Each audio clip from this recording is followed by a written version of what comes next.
ദോശയ്ക്കുള്ള ചമ്മന്തി ഉണ്ടാക്കാൻ വേണ്ടിയിട്ട് 1/2 ടീസ്പൂൺ കടുക് എടുത്തിട്ടുണ്ട്.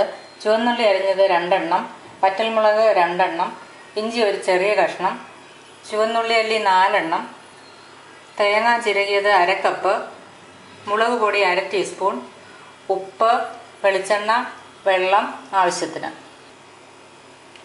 ആദ്യം നമുക്ക് തേങ്ങ, ചുവന്നുള്ളി, ഇഞ്ചി, മുളക് പൊടി, ആവശ്യത്തിന് ഉപ്പും വെള്ളവും ചേർത്ത് ഒന്ന് അരച്ചെടുക്കാം.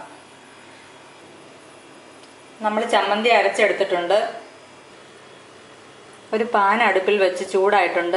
അതിലേക്ക് എണ്ണ ഒഴിച്ചു കൊടുക്കുക.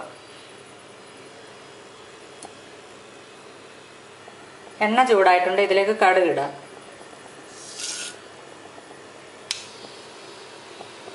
ഇനി ഇതിലേക്ക് ചുവന്നുള്ളി ഇടാം.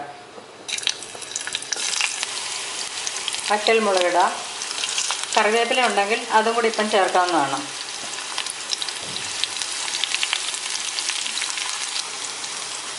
ഇത് നന്നായിട്ട് മൂത്ത് വരുമ്പോൾ നമ്മൾ അരച്ച് വെച്ചിരിക്കുന്ന ചമ്മന്തി ഇതിലേക്ക് ചേർക്കാം.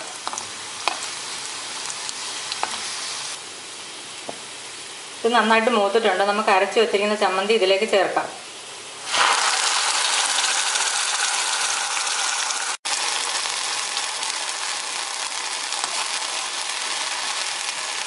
നന്നായി ഇളക്കാം. ആവശ്യത്തിന് വെള്ളവും കൂടി ചേർക്കാം.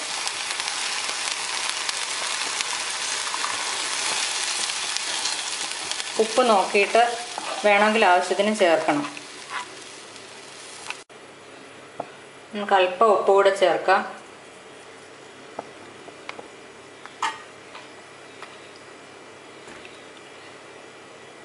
ദോശയ്ക്കുള്ള ചമ്മന്തി റെഡി ആയിട്ടുണ്ട്.